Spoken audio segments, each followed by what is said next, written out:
Eu tenho aquele percurso bem tradicional do tipo, a mãe coloca no balé aos 5 anos porque ela não dançou, aí eu tenho que dançar e nananã. Mas eu morava numa cidade muito pequena no Brasil, que apesar de ser capital, é muito pequena, que é Rio Branco, no Acre, Amazônia.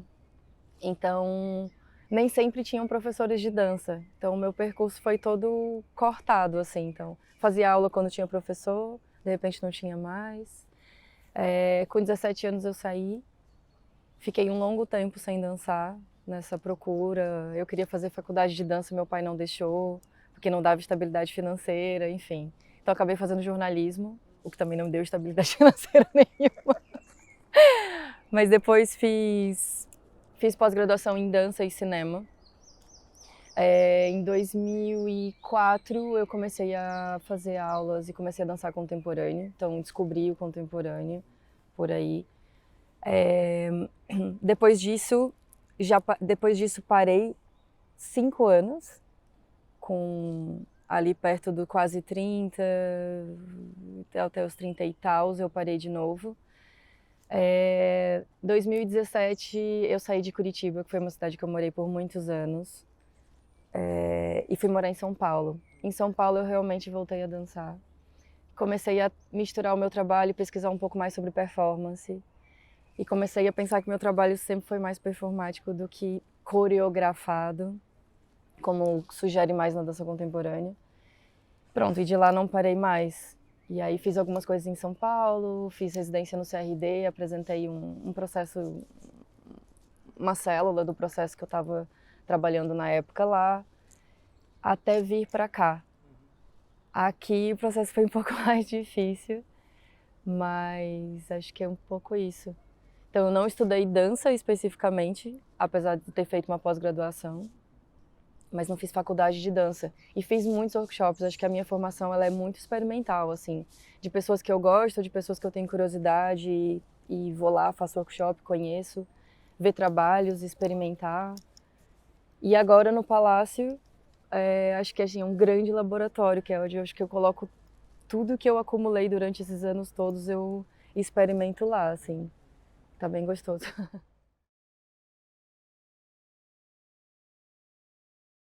Eu acho que eu descobri morando em Lisboa. Eu já, eu já tinha mudado para muitas cidades no Brasil, mas nunca tinha mudado de país. E aí eu acho que mudar de país me acionou um botão de sobrevivência mesmo. Como é que eu sobrevivo numa estrutura da qual eu não conheço, não tenho a menor ideia de como é que funciona e não tenho uma rede de pessoas para dizer, ó, vai por aqui, por lá. Então foi tudo, foi uma trajetória muito solitária assim durante boa parte do tempo.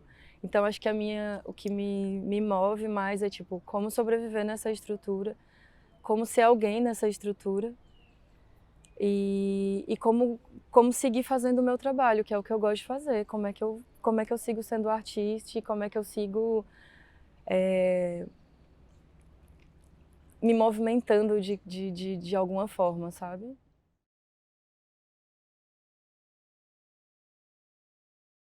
Com certeza, com certeza. Eu já fiz muita coisa, tipo, já trabalhei em muitas coisas e já trabalhei em muitas coisas que não na área artística. Então, tipo assim, eu já fiz desde financeiro numa grande empresa a trabalhar com gente de chão de fábrica no Brasil, shopping, escritório, companhia de dança, tipo, eu fiz muitas coisas, tem tipo assim um currículo muito doido e, e eu considero tudo isso multidisciplinas, que eu não vou conseguir falar agora, multidisciplinas, né, pra gente conseguir falar.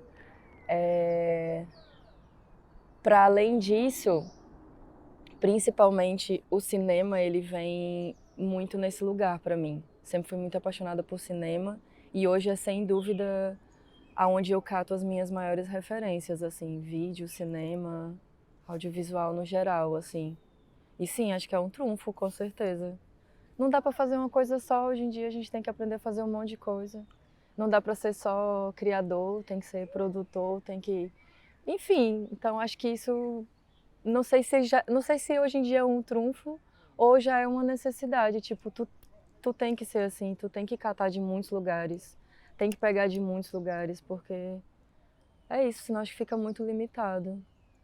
Não quer dizer que tu não vai se aprofundar em algo específico, mas eu acho que sim.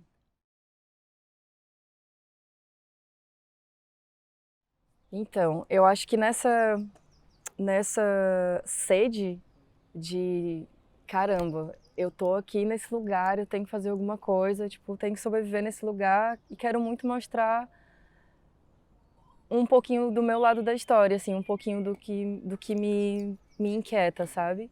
Então, o meio da pandemia, que foi, para mim, foi muito ruim, assim, foi emocionalmente, bom, eu acho que foi para todo mundo, mas há quem diga que conseguir um lugar de paz, eu admiro. Para mim não foi. No meio da pandemia, eu comecei a escrever isso, eu comecei a escrever esse trabalho, mesmo no intuito de me manter ativa todos os dias, de ter um objetivo, porque eu acho que eu funciono muito assim.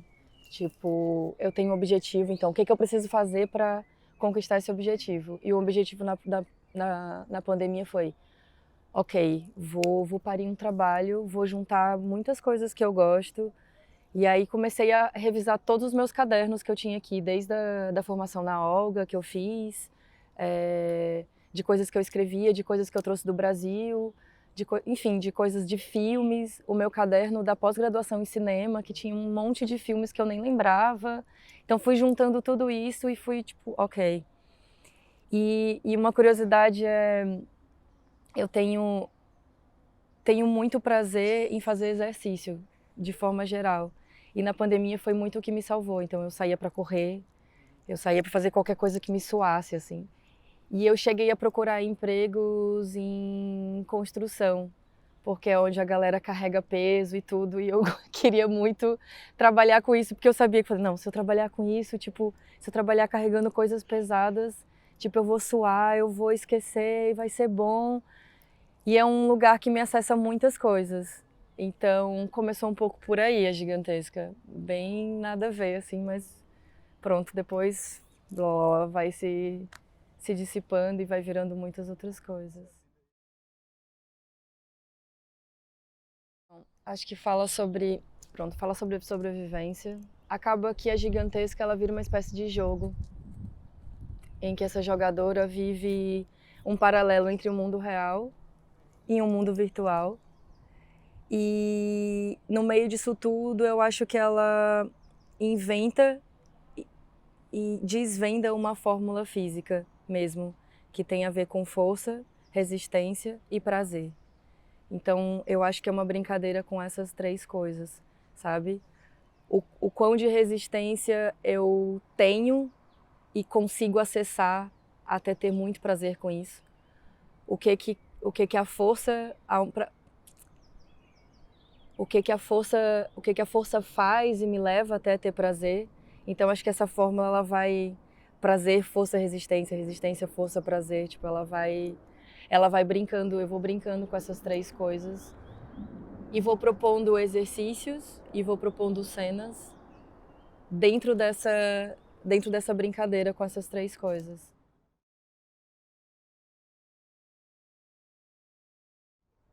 Com certeza. Com certeza. Pode acontecer tanta coisa nisso, gente. Que é isso, é um exercício, né? Eu tô nas gaivotas agora com exercício, isso não é um espetáculo fechado. Mas eu vou voltar, o fracasso pode ser inspirador? Super pode. Gente, a quantidade de nãos e de fracasso. Eu vou fazer 5 anos de Lisboa agora em junho. E, de fato, as coisas só começaram a caminhar numa linha mais redonda, digamos assim, no do verão passado para cá. Então, assim, não tem nenhum ano que tudo isso está acontecendo. Até outubro do ano passado, eu, para além do palácio, estava trabalhando em restaurante ainda. Com toda a insegurança de vida e tal, e de me virar aqui nesse lugar. Eu acho que sim, eu acho que cada vez que eu acordava aqui e eu ainda não tinha um direcionamento para o que eu realmente queria fazer, de certa forma era um fracasso. E aquilo, apesar de me desmotivar muitas vezes e por muitas vezes tu pensar assim, gente, só posso estar fazendo tudo errado, de alguma forma foi motivador, porque eu tô aqui. Então, se eu tô aqui, se cheguei até aqui, se veio pra mim, eu acho que o fracasso também foi vital pra isso, sem dúvida.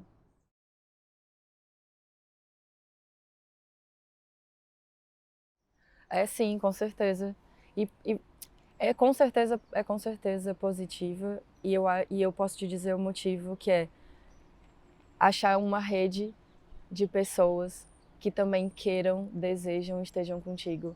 Porque nenhuma cidade, nenhuma estrutura, boa ou ruim, com dinheiro ou não, funciona para cada um de nós se a gente não tiver um grupo, não tiver pessoas muito especiais, assim. Eu sou muito, muito, muito agraciada porque consegui chegar a essas pessoas, né? Tipo, desde que já me chamou para trabalhar no Palácio, que a gente voltou a se aproximar de alguma forma e se conhecer, na verdade, porque a gente se conhecia muito distante e começou a ter a oportunidade de mostrar o trabalho uma para outra e daí vieram outras pessoas lindas com ela, tipo, tudo se transformou. Então, eu acho que rede de apoio e achar pessoas que acreditem em você e que façam você realmente dizer bora, só pode ser esperançoso. Eu tenho esperança.